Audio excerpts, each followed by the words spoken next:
Hello everyone, this is Riaz Mahmood. Welcome to our channel 10 Minutes Fact Check. And the name of our program is No Compromise on National Security, Sovereignty and Integrity about Bangladesh and India relationship. Today we have a wonderful guest with us, Professor Dr. Imtiaz Ahmed. He is the professor of Department of International Relations in the University of Dhaka. Hello sir, how are you? I'm fine, thank you very much. Thank you very much. So we are here to talk about the India and Bangladesh relations today, and the political phase we are going through right now.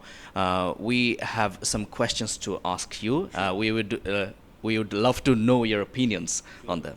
So people tend to be grouped in two parts. One are always appreciating Dr. Muhammad Yunus, the interim government, for making the market stable, making the market very price friendly in this Ramadan. And another group is always criticizing the negative part. So this is normal, right? That's absolutely normal. Not having that would be problematic. And don't forget, the more democratic you are, you must face criticism, because you're saying you're being democratic, and then if there's no criticism, and then if you start bashing the critics, then it doesn't work. So it's quite natural that there will be critics. The point is whether they're making any personal attack or not. That is where you need to distinguish. What is happening in Bangladesh, particularly the social media, some people become so intolerant, they don't attack the policy, but they attack the person. And sometimes they attack the person very brutally. That has to stop, because personal attack doesn't make any sense, because the person is making some policies. So the point here is there will be critics. I don't think one should think of a world without criticism. But the point is whether they are making any personal attack or not. So far it's not a personal attack, so far it's not a violent attack, so far it's not something which is creating more violence or more conflict. I think it should be okay. The best example would be there's so much criticism on the United States all the time. And I think they always take it that there has to be some critics. Throughout the world, they are being criticized, but when it comes to relationship, everybody wants to have very good relationship with the United States at the same time. So the point here is, I don't think one should be worried about critics. Not to have critics is a serious problem. Then you should be worried that, oh my God, nobody is being critical, there must be something wrong with me. So I think take it as normal. It should be very easy sailing.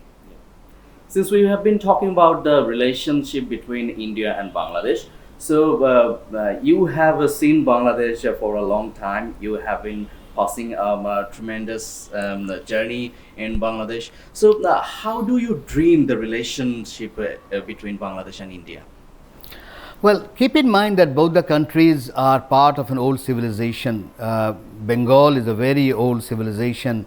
One can talk about Bengal from 6th century BC, long before United States was born, long before Canada was born, long before Australia was born, Bengal or Bangladesh was there, okay. But this Bengal suffered also, because it cartographically got massacred.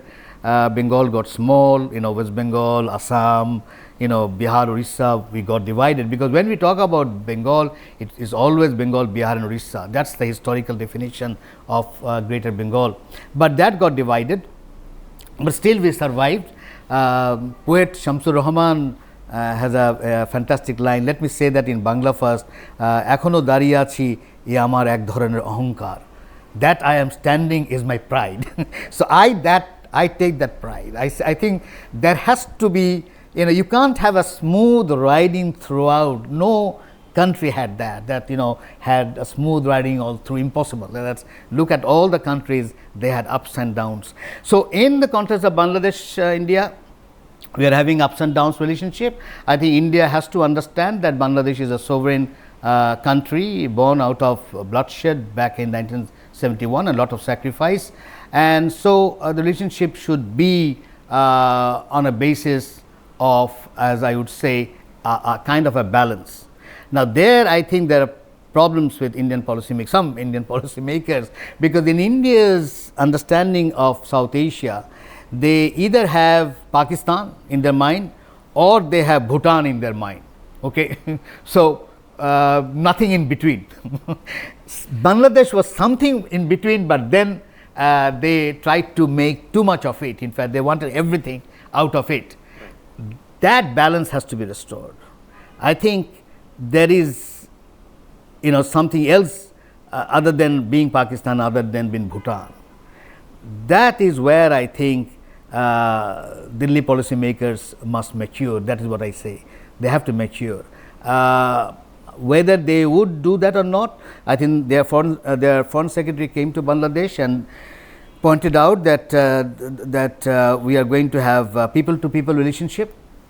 That means they are also aware that there is a serious criticism of that the relationship was not with the people, was with one political party. So, if they transform, and I believe good model would be China. China is a very good model in that sense. They are not worried about any domestic politics, whoever it is. Even now, as our chief advisor is there, they are giving all the respect that he deserves, with all the dignity and all.